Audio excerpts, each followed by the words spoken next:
I did set this for tomorrow, but it was actually for earlier, but I had to step out, so I couldn't do it. Um, and this is just a check. This is not our regular class that we do. This is just a chat, for people who have questions about the coding. Um, you guys more than likely will be at work. So, and this is for people who are at home too. I mean, I normally, and my cutoff time is 8 o'clock. Y'all already know that. But we're just kind of chit chatting about the coding. I have a lot of people who ask about what is coding. Um, how do you code? Is it like gaming coding? No, it's it has pretty much the same type of concept. Coding is deciphering alpha into numeric codes. The codes that we do, it is the same as when they do coding as far as the gaming. My 13-year-old grandson figured out the coding. He was like 11 years old or 10 years old. And again, coding is deciphering something into something else so that it is either readable or editable. In the coding that we do, you are still deciphering words. You are deciphering words and turning them into numeric form. We do have, it's like an AI, it's really an AI that actually turns the words into numbers. I mean, you don't even have to figure it out. You just have to know, what the service is and what you're trying to turn into numeric numbers. So some of you who are actually starting my class that's new, I do see a lot of new people coming in, archiving, and I have several chats in there about coding and what coding is about. Some people are starting with medical terms. Some people are starting with billing. When I do the coding, I'm pretty sure you guys are going to start with the coding first, no problem. We do have about 4 weeks left, possibly, of the courses that we're doing now, and then we will start the coding. I think the coding that we do is not that challenging. If you guys get on every single class that I start, we're going to start coding from the beginning to the end. And this is because there are people who have never coded before. Our codes, as you know, they go on 1500s. And they go on 1500s because that's the way that they're going to decipher them. The clearinghouse has to have an accurate code so that it can be built. If the codes are not accurate, it's going to come back. Um, in the Kindle, you guys remember the coding that we are doing. I put those links down below because those are books that you can use when we start doing the coding class. Um, it's not going to be till a couple of weeks because I know you guys are enjoying the terminology because that's the basics. That's the basics. You must know that in order for you to decipher those codes. Uh, we will have a list of codes, and I know some people have different specialties of coding that they like, which is fine. The most challenging is the codes that will have to do with probably lab and path. Radiology might be a little bit challenging. Those codes are not that bad, but in your step-by-step book, that's how we're going to begin doing the coding. The coding is basically you are deciphering what the provider is doing. You're reading the provider notes, and he more than likely has already put a code in there. You have to make sure that that code is correct. Uh, Unless you are a transcriber, you will not be coding from scratch, most of us. The provider, they go to coding classes the same way we do. Providers do have to learn how to code, especially in their field, in their specialty. They know how to code. Um, they may not get as in depth as you, or they already used before. It's your job to make sure that that code is correct. In the books that we're going to use, that's how you're going to check and see if that surgeon has the correct code. There are AI instruments, there are AI apps that we use to make sure that the code is correct. So, like I said, the hardest thing you guys are going to do is teaching and passing the certification. I don't think the certification is that bad. It's not. I'm exaggerating right now, but it takes training. It takes training. It takes you guys retaining. It takes reading and practicing. So as we start to do the coding, we're going to start with coding physician office. We're going to start coding E&M, evaluation and management, because that's going to be the simple form. There are different ambulatory services that we probably will build within the E&M. And then I might move into medicine only because it's still a 90,000 series. The surgical series, 10,000 to the 6,999. We'll do that second. Because some of you may work in a clinical office and some of you may want to recruit at home. When you are recruiting from home, I would prefer that you learn all of the coding for each specialty, because what if you are going on and doing your own business? I've got a chat in there about you guys doing your own business in the coding. There's also a list in there of what you need to do to get there. Okay, so don't be afraid to do that. I have students that, that's your sole goal, is to learn how to code so that they can do their own business. And it takes grinding. You got to get out there on foot. It takes grinding. Like I said, one of my girlfriends, she don't play. She go from doctor's office to doctor's office. She's doing that billing. Okay, and some of my students, you guys who are opening your own coding business, I want to see y'all do the same thing. She's on my Instagram. You guys go to my Instagram, Sapphire Physiciancoding. Man, I got some coders on there. Those girls are tough. Do you hear me? They don't stop. They go for doctors across and overseas because everybody needs somebody to do the coding for them. I know they're talking about, specialties and hospitals closing and things like that. The services that you guys are going to give will never go away. Coding is so important. Everybody cannot master that skill right away. It takes practice. For the coding. So when we get up to the coding class, it is going to be so exciting. Y'all are going to want me to continue on for hours. I'm going to try to stretch the coding classes to 2 hours, because we're going to have to hit all 3 of those books. Okay, coding in our coding world, it's a little different from, everybody has a different type of coding world. So our coding world, we need to get the money. We need to turn those words into numeric form so we can get the money. Whether it's 7 digits, 6 digits, 3 digits, or 5, we have to turn those words into those categories. And we have to make sure it's right. In the digital coding world, as far as gaming, they're making codes into something, turning them into something else for a purpose. We have to make sure it is right so that the provider can be paid and the hospital can be paid. It depends on, if you guys go to a hospital, they more than likely will have a team.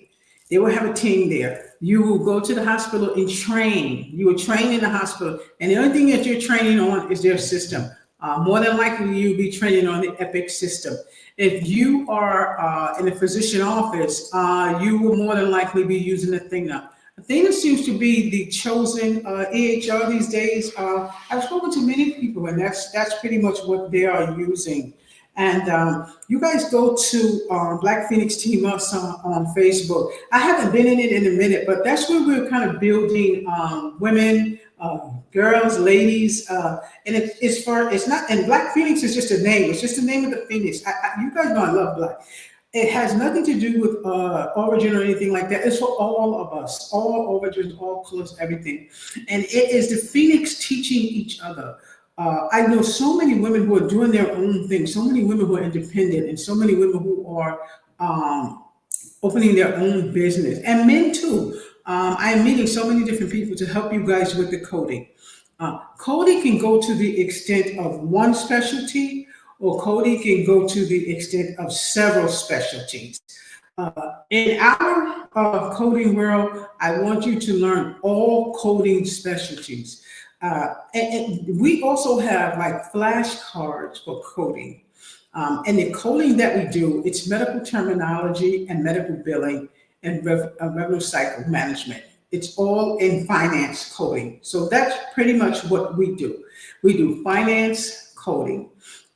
Once you get out of your prereq courses that we are doing on the YTU, when you get to your coding, that is your core courses. The core courses will consist of 22 chapters, the same thing as your medical terminology. I know it's late, and some of you that usually kind of pop in, you guys are already asleep. But that's okay. You guys can go ahead and archive this. And you guys know I don't do videos at 9 o'clock. No, and I'm done. I'm done by 7. But I figured I had to run out, so I couldn't really do your video at 6 o'clock. So some of you guys who are still up, thank you for popping in. But again, coding is such a specialty that everybody is getting into, especially people who are leaving their jobs. They're learning how to code. No matter which type of coding you are doing, they're learning how to work at home and get on the computer. That's what they're learning. They're learning how to work at home and get on the computer. With the coding that we are going to do, I want you guys to get the courses with the coding. Go to sapphirephysiciancoding.com and click on that little box. It's going to take you to the bookstore, and you guys are going to see the courses in there. Go in there and look for the coding courses. Okay. Every single course that we've done in medical terminology is in there. Okay, so we've done cardiology, get the cardiology course. Okay, how I'm going to do the coding, I'm going to do one course at a time, one specialty at a time, the same way how we do the medical terminology. When we get up to that part, I'm expecting you guys to have your books. I did try to kind of highlight on my ebooks, but I'm not successful with it. So I might have to use the hard copy book. It'd be a little difficult for me to show you guys stuff, but I'm gonna figure that out. But make sure you have your books when we do the coding. So how are we going to do the coding? We are going to start from scratch. You are going to learn how many codes you need. Why do you need this many codes? What is an X placeholder for? We're talking about from scratch. That's what you guys are going to learn. And our type of coding, we are coding for physicians. There is hospital coding. There is durable medical equipment coding. So you have you have 3 different types of coding that you are going to learn in this classroom.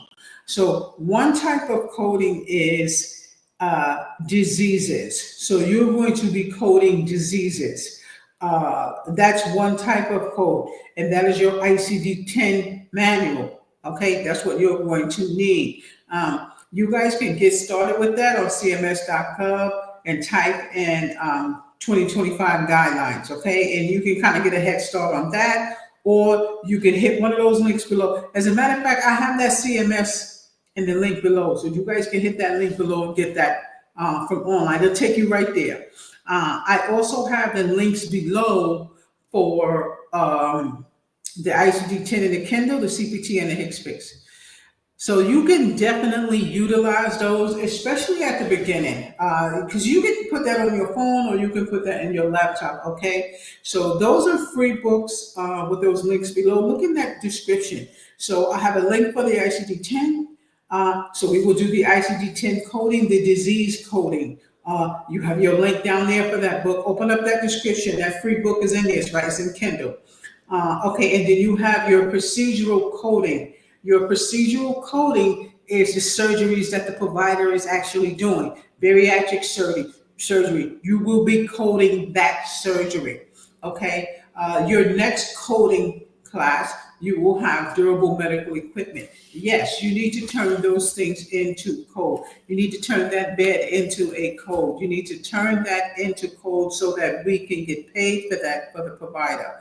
So when we start the coding course, yes, that is what will be in there. So, there are 3 different types of coding that we are going to do. And we're going to use every bit of time that we need. Like I said, I may make that a 2-hour class because we've got to make sure you pass your certification. My goal is for you to pass as soon as you get in there. When you start taking that test, I want you to go in there confident and pass that test for your certification. Okay, you're talking about a difference between a $10,000 bonus versus no bonus when you're certified. And you guys know I do hire people who are not certified. I give them 90 days. But you guys who are coming in, Wellstar has a $10,000 bonus. Okay, I'm not sure if any of you are in Georgia, but a lot of hospitals have $10,000 bonuses. I'm pretty sure Northwell has one in New York. LIJ definitely has one for at least 3,000. I'm sure they had one before. I know they have one. So if you are going to work for a hospital, they are the ones who give the bonuses. If a provider's office is a well-established office and he is making money and he has different offices in different places, they'll give you a sign-on bonus too. I'm thinking no more than maybe 5,000. And that's if you want to work for facility. If you work for facility, then again, you will have the benefits, you will have your insurance, and you will be coding, for the facility. You still can work for a facility independent. You can work independent. So let's say you want to be a coder and you want to do your own business. You want to test the water in the doctor's office first, then test the water in a hospital. If you want to do your own business, get the DBA. That way you don't have to go and get the LLC and you're going to pay a lot of money for it. And you're not sure if you're going to stay in that state. If you get the DBA, the doing business as, it's $15 to $20. Go to the court, give them the name of your business, you're doing business as, and you're counting. So start off with that first. In order for you to get different benefits, you have to have your business for 2 years. So just, those of you who are going to start off with the coding business, test the water in the doctor's office, start your business as a doing business as. You don't have to do an LLC first. Name your coding business, master the coding the best you can. Then you start recruiting your providers. And how you're self-conscious of your own self, code. In our coding course, when we get to the core courses, the cases, your cases are derived from the CPC guide. So the CPC guide will be what you get at the end, because I don't waste time with pharmacology and all that kind of stuff that they do in the college. We had to do that when I was a director, of the school. I have to give them that based on accreditations, but I'm not going to give you that here. I'm going to give you exactly what you need to pass your test. So the main thing is to make sure that you have something like, y'all know this is my go-to. Y'all can't see all of my click-clack down here, but I keep everything in a notebook, and I have several notebooks everywhere. And sometimes I go to wherever, I love notebooks. And the crazy thing is my little sister, I went to her house one day, and she has little notebooks everywhere. And I go, okay. So she has kind of almost the same fetish that I do with a bunch of little notebooks.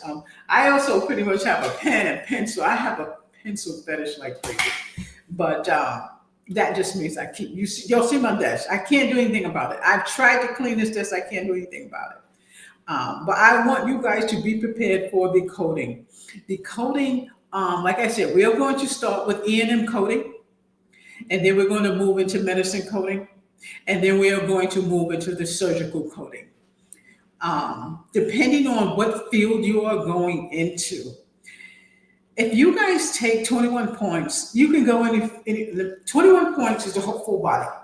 You can go into any field that you want to. I do not teach just one specialty. I teach all the specialties because you may want to do a different specialty. You may get tired of cardiology. You may get tired of OBGYN. You might find a provider that you just bumped into. Listen, can you do the coding for me? You know what I want you guys. Those of you who are doing your own business. I met a girl the other day. She's going to school to be a surgeon. She needs to know how to code, and she needs to make sure that her bills are coming in. And she was like, "Oh my God, I was just thinking about that XYZ." But again, you guys know those doctors, surgeons, those schools, those medical schools.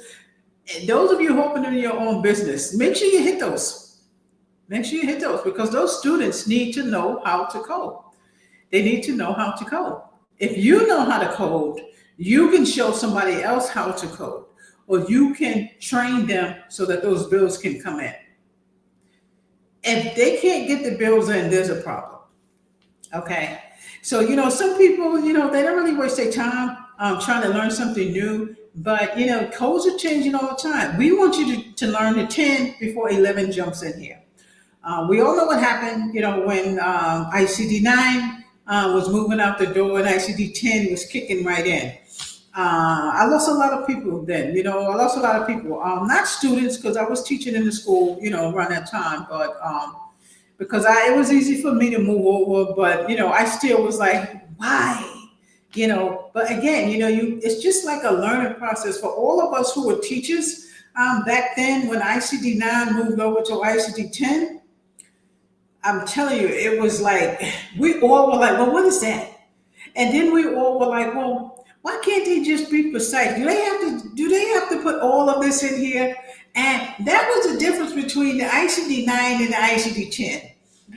ICD-9 was, honestly, back then, I would not say this, harder than ICD-10. ICD-10 explained so well. We could hit that code right off the bat. 9, we didn't realize that we had to do a few more steps to make sure that code was correct. When they dropped that X placeholder, it was the best thing in the world. Now, back then into I was totally like, why? I had to order all new books for my students. I mean, everything just was upside down. But now, you guys are used to ICD-10, okay? And now I see how much better the ICD-10 is from the ICD-9. I did accept it. None of us, a lot of my friends who were instructors, they retired because they were not going to learn it. We have to, okay? As long as you know the ICD-10 coding, and some of you know the ICD-10 PCS, and I'm going to give you a little hint of the ICD-10 PCS. ICD-10 PCS is hospital. So those are the longer codes, the hospital codes. We'll kind of touch bases on that. And it's not going to be a long, drawn-out thing because usually that's AHIMA. AHIMA usually teaches that. That's strictly hospital coding. Well, they have other coding, so it's not just hospital coding. You guys know I always talk about my girlfriend. She does AHIMA, and she goes around to different schools. But, again, the coding that we're going to do, it looks challenging. On my next, what do you call those things I be putting up? My cover sheet. I'm going to put some codes up there so you guys can see what some of the codes are. What's the difference between the E&M? What's the difference between the medicine code? The E&M code is the evaluation and management code. The provider is evaluating the patient, and now he is subscribing management. So that's why they say evaluation and management. So that's the E and M coding. That we are going to do first because that is the first series in the book. Now, between that, there's a surgical sessions, but I'm going to backtrack and we're going to do the medicine because the medicine is going to be tough. The medicine will have dialysis coding in there. The medicine will have asthma coding, pump coding. It would be a little bit more difficult than the E&M. Once you start deciphering some of the things that go on in a medical clinic, And some of you who have been to a medical clinic, you kind of know, what goes on in there. When we say the medicine section is the patient has already been coded with what's wrong with him or her. The patient already knows. The patient already has a diagnosis. The medicine provider is providing the medicine to continue to work on the patient, like chemotherapy. That's a medicine. That's a medicine code. It's a medicine code because the patient has already been diagnosed, and now we are treating the patient. So that is all in the medicine section. The E&M section is the patient can be a new patient and coming to see the provider as a new patient, but there's something wrong with the patient. The provider is going to evaluate the patient, history of the patient, and give the patient his objective as to what he thinks is wrong with the patient. The patient comes in and says, my mouth is hurting, my teeth is hurting. That is not a definite diagnosis. The diagnosis is not definite until the provider puts it on the paper and says, the cause of the teeth hurting is abscess. That is the definitive diagnosis. So even when you guys read your cases, that's how you find out the definitive diagnosis. That is the diagnosis that is prescribed to the patient.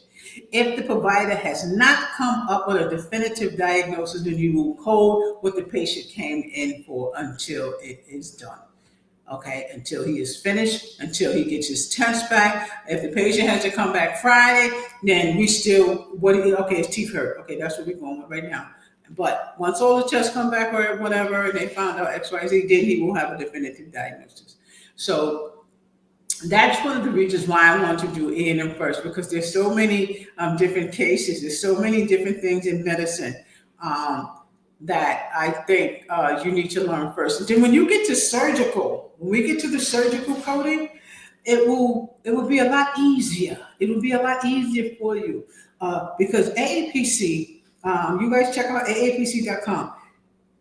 When you take your certification, that test wants to see if you have had a medical terminology course.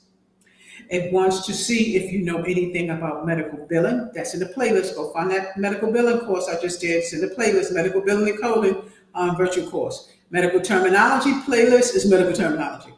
They want to know if you've had those courses prior to you taking your exam.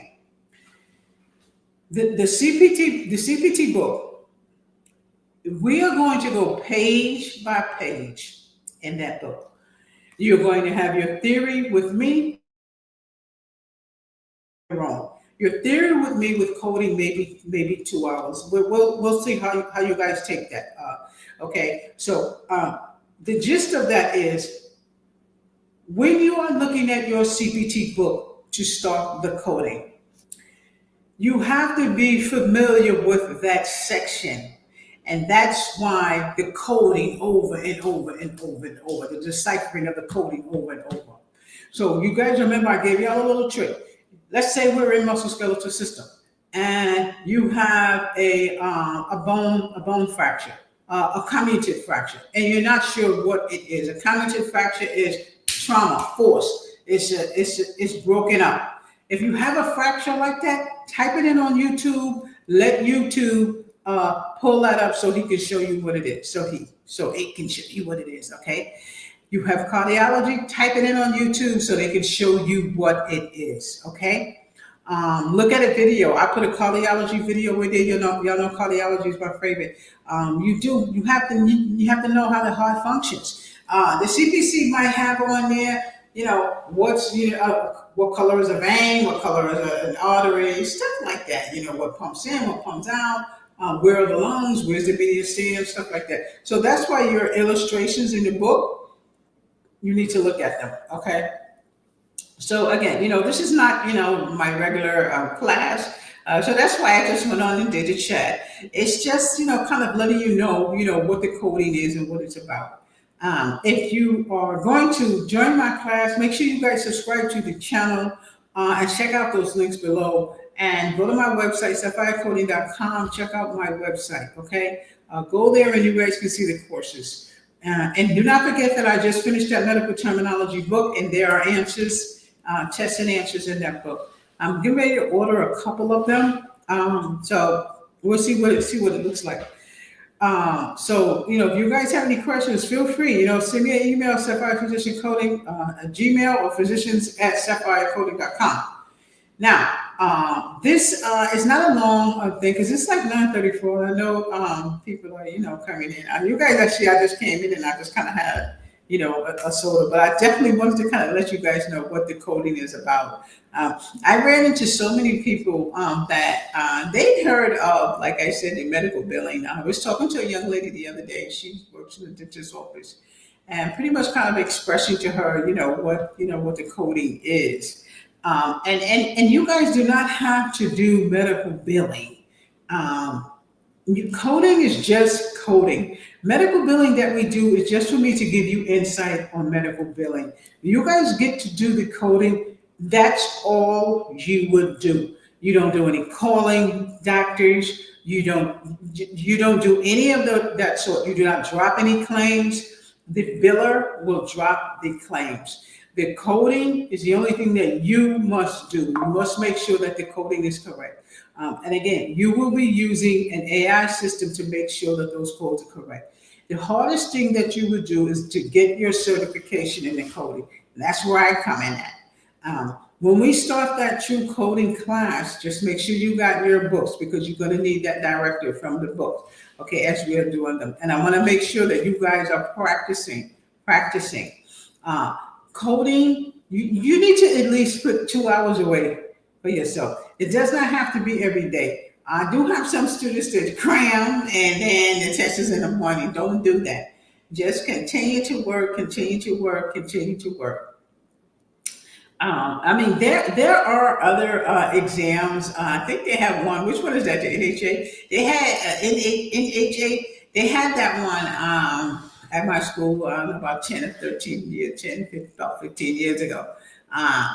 And I believe they had that at the hospital in Rome, and the hospital did pay for that. It's okay. It's just not as much clout as the AAPC or the AHIMA, but it still will get you in the door.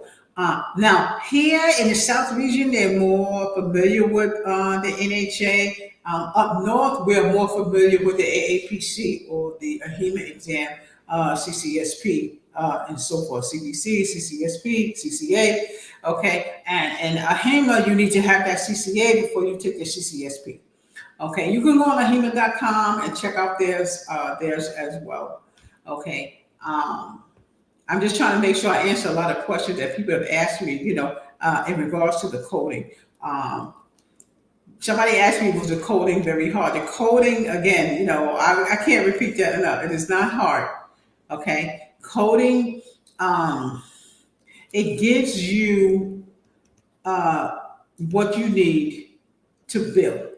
It gives you what you need to build. We can't build with words. The digital form that we use the codes on is what is going out the door. That's what's going out the door. The reports are not going out the door unless you ain't gonna do that. That's for the billers. But if you drop a code and the insurance company says this code is not justifiable, XYZ, we need medical necessity, the billers will retrieve that. They will retrieve that from the nurse or the intake person or whoever the surgeon, he may have his own office or he may refer to hospital. She will retrieve that through the Epic, and then she will go ahead and submit that. So it may go in as a corrected claim, CC, that's the codes for corrected claim, or she may just go ahead and appeal it. It depends. But you as a coder, you don't do that. The biller will do that appeal. The coders code. We don't do any of that.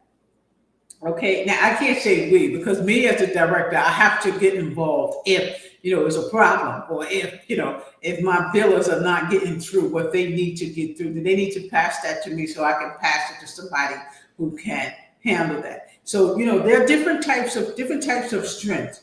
Um, I'm not going to say all coders are the same. I have strong coders. I have coders that are strong in different areas. So those coders that are strong in different areas, if I have a coder and she's in DC, and she's coding for a provider in New York, um,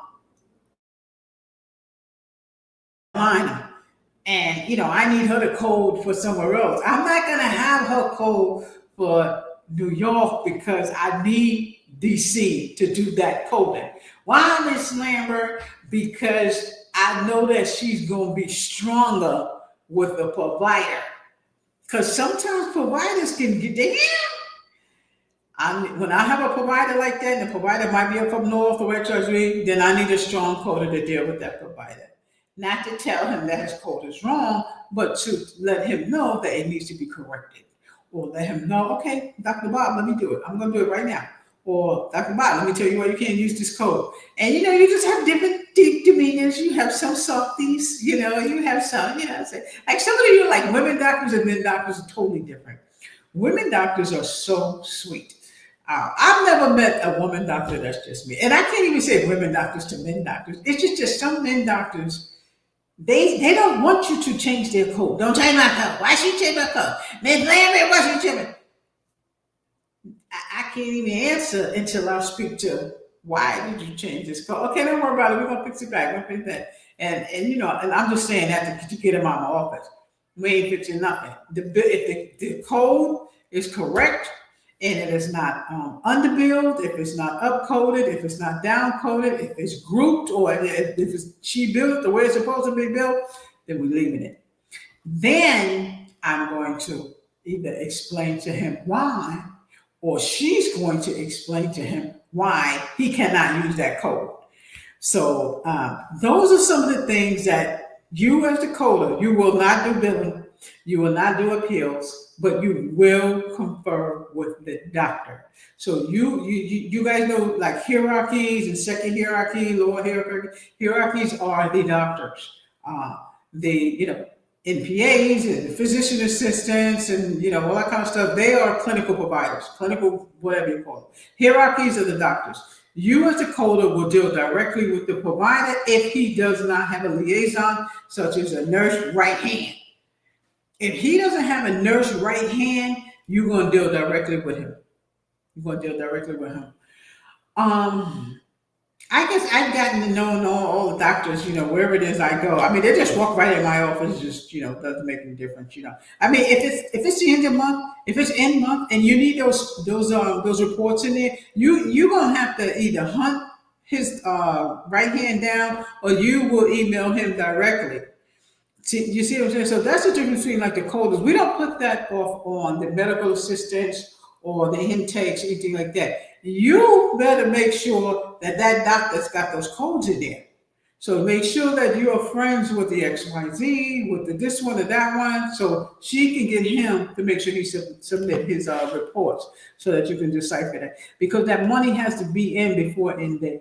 By 5 o'clock, once that thing goes out the door, that money is coming in. If you got claims, in your EHR or in your Epic and they've not pushed out yet, something's not right. If the provider has patients that he has seen and he has not signed off on those patients, you cannot drop any codes. You cannot. You have to wait for him to sign off on the patient. So that's the reason why the coders are very important in liaison with the doctor. Sometimes they forget to sign off on the patients, and you can't do the coding. You cannot do the coding if he does not sign off. He or she does not sign off. So that's one of the reasons why I want you guys, when you do learn the coding, just make sure that you are intact with your provider when you're at the facility. Like I said, now they're giving $10,000 bonus for the coders.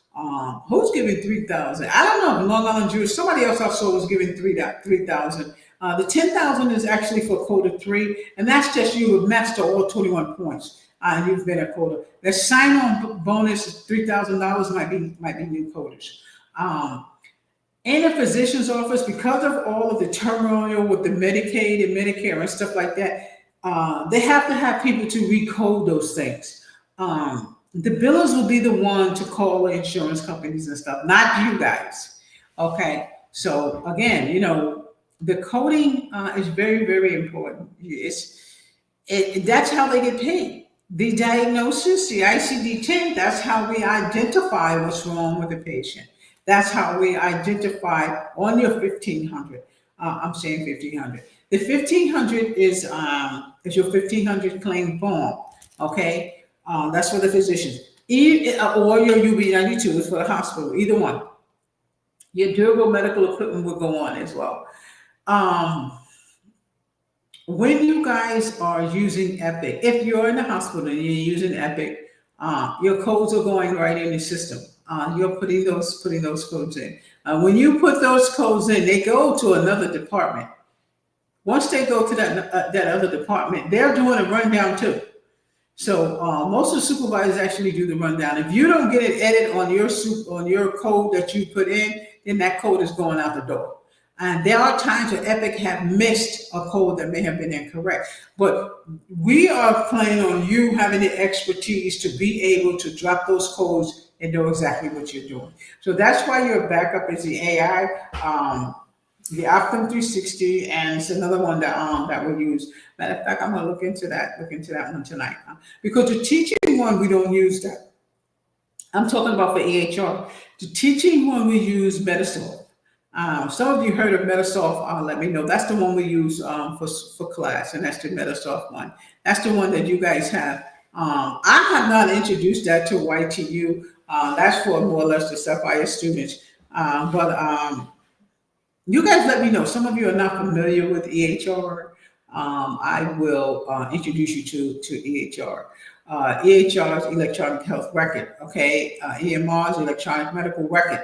Okay, there's two different things. Okay. But again, I think that's in your billing class, but it's not, I didn't give you the full thing. I didn't give you the full EHR. So if you want to know about the EHR, we'll show you guys what the EHR is and the differences between the EHR and the EMR. Now, we like I said, we don't do the billing. The coders do not do that. But if you want to know what EHR is, some of you just never seen it before, because those of you who are going to be working at home, you have to have some insight on what the EHR is. More than likely, if you're going to the hospital, you're going to use Epic. Again, and if you're at home, you're going to use Athena.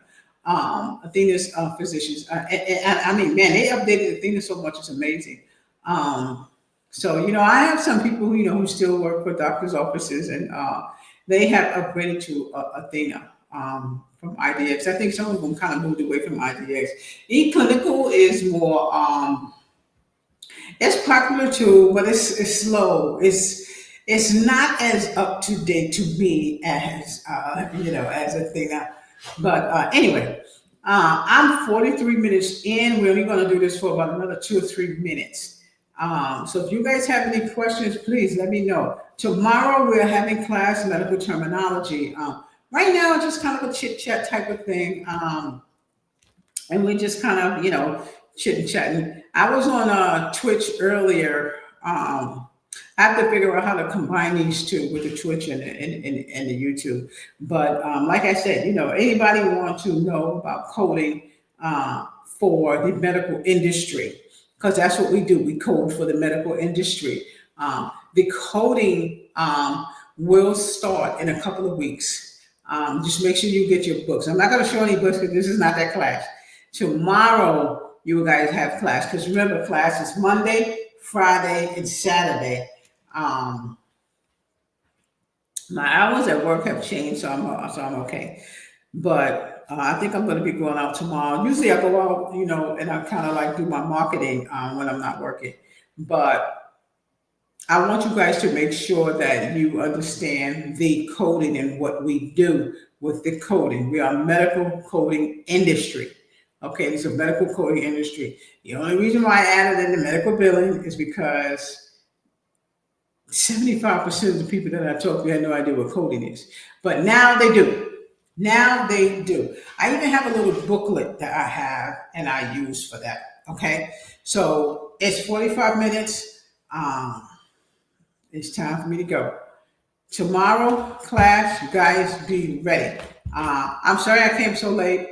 But you guys know when I miss, I try to catch up. But again, this is not a class for you guys. No, I'm just looking at this as backwards or something. Oh, what happened to my headphones? Um, I see you guys tomorrow. It's 45 minutes in. I'm going to sign off. Subscribe to my channel. You guys are hanging in there. Subscribe to my channel. Come on, y'all. I need watch time. Subscribe to my channel. I need y'all to watch these videos. Okay. The only way I can give you 100%, you have to watch these videos. I got to get to 3,000. If I can't do that, I cannot give you 100%. I have to split my time between my day job. Okay. So watch the videos, watch the playlist, okay? I'm out of here. I'm going to see you guys tomorrow. I might try to come on a little earlier, but I don't want to do a split between, you guys being at work and people being at home. Everybody at home at 6, 7 o'clock, all right? I don't care if you work or you don't work. That's why I like to do 6, 7 o'clock. 7 o'clock I found better because you guys are already relaxed at home. Okay, so I'm out of here. I'll see you guys next time. I'm ending stream. I'll see you tomorrow.